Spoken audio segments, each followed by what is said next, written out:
টাকার দুনিয়াতে টাকার খেলাই খেলা হয়। টাকা ছাড়া কাউকে চেনা যায় না। আসলে কিছু কিছু আত্মীয়স্বজন আছে অনেক টাকাওয়ালা, কিন্তু তার কাছে আপনি যখন টাকা চেতে যাবেন ঠিক তখনই তারা বলবে যে আমাদের কাছে এখন কোনো টাকা নেই। কেন বলবে জানেন? আপনি যে চাইতে গেছেন ঠিক এই কারণে।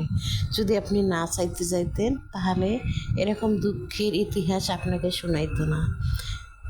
কারো কারো দুঃখ হলো, আবার কারো কারো সুখ হলো।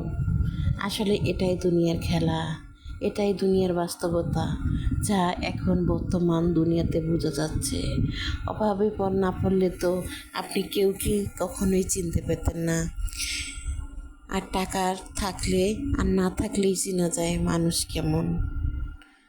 আসলে যারা বড় হয় তারা একটু গাধা টাইপের হয় আর বোকা টাইপের হয়। সব সময় পরিশ্রম করেই তাদেরকে দিয়ে যায়, নিজের কথা কখনোই চিন্তা করে না। যখন তার নিজের সংসার হয়ে যায় তখন আর কেউ তার দিক ঘুরে তাকায় না। কেন যে এরকম হলো মানুষ? মাঝে মাঝে বাপ মাগুলো চেঞ্জ হয়ে যায়। ছোট ছেলে মেয়ের যখন টাকা থাকে তখন বড় ছেলে মেয়েদেরকে আর চিনে না কখনো। সেটা হয়েছে যে আজকে বড়জনের টাকা নেই, সবাইকে দিয়ে শেষ করে ফেলেছে, তাই আর ছোটজনকে কেউ চিনতেছে না, বড়জনকে কেউ চিনতেছে না।